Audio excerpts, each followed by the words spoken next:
Jadi kemarin gue sempat diundang podcast sama salah satu sekuritas terbesar di Indonesia, Mirai Asset.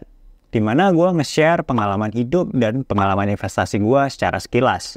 Salah satu takeaway dari situ adalah, dari awal investasi sampai sekarang, gue itu nggak pernah rugi besar di saham. Dan ada beberapa komen seperti ini yang seolah-olah tidak percaya bahwa ternyata nggak semua orang itu rugi di pasar saham. Atau bahwa seorang investor itu harus rugi besar dulu baru bisa sukses. Padahal ini tuh nggak benar ya, dan ini adalah salah satu trik terbodoh yang gue pernah dengar.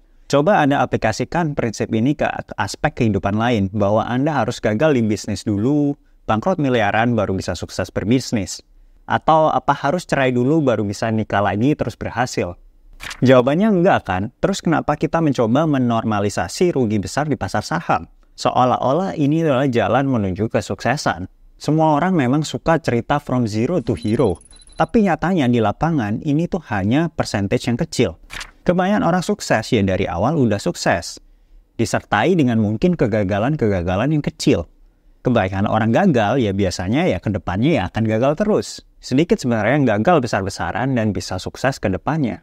Gue Alvin Tanasta, founder dari supercuansaham.id, dan di video kali ini gue akan share 3 tips yang buat gue nggak pernah rugi besar di pasar saham. Yang pertama, gue beli saham itu based on business value. Jadi gue akan baca detail laporan keuangannya dan analisa bisnisnya dengan moat yang dia punya, bandingkan dengan kompetitornya. Kalau memang bisnisnya berkualitas apa enggak. Dan setelah ini gue akan baru lihat harganya berapa. Atau mungkin kita sebutnya valuasi aja ya, karena harga tinggi itu belum tentu mahal ya sahamnya. Ini banyak investor pemula yang salah paham tentang konsep ini. Mahal atau tidaknya saham itu ditentukan dari total nilai saham yang beredar versus laba perusahaan. Atau bisa dibilang price to earning ratio.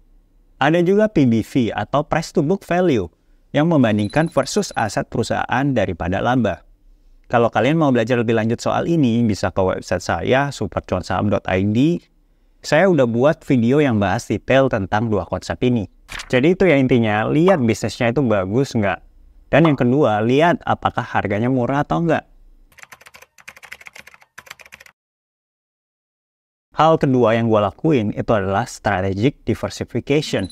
Ini adalah prinsip yang saya terapkan di Super Cuan Saham, di mana saya memilih saham-saham bagus di sektor yang berpotensi. Kalau sektornya nggak potensi seperti sektor penerbangan atau sektor rokok akhir-akhir ini ya, itu ya tentu saya juga nggak akan invest. Gua biasanya itu punya saham yang cukup banyak, antara 15-30 emiten, depending on the market condition. Banyak yang bilang diversification is a protection against ignorance. Ini sebenarnya itu prinsip yang saya kurang setuju, karena Warren Buffett sendiri secara aplikasinya itu punya berbagai macam saham. Ada yang bilang duit lu kan nggak sebanyak Warren Buffett. Benar, ada faktor likuiditas, jadi semakin gede dana kita, itu semakin susah kita keluar atau masuk satu saham.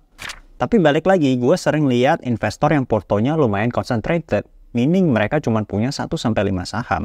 Dan portonya mereka returnnya itu nggak lebih bagus dari saya, atau terkadang outperform index aja nggak bisa. Karena balik lagi, resiko downside itu juga semakin besar kalau saham yang kita pilih performa harganya ke depan itu tidak sesuai ekspektasi kan.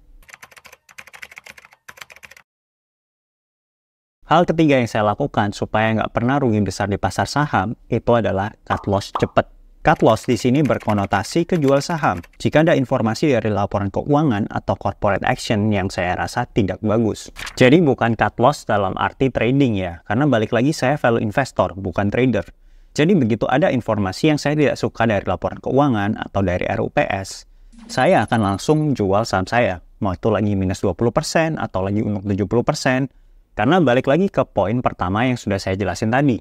Basis saya adalah value investing. Jadi saya beli saham itu purely dari business value. Bukan harganya sekarang lagi berapa. Prinsip terakhir yang saya terapkan inilah yang membuat saya membeli GoTo di 90-an dan menjualnya lagi di 100-an.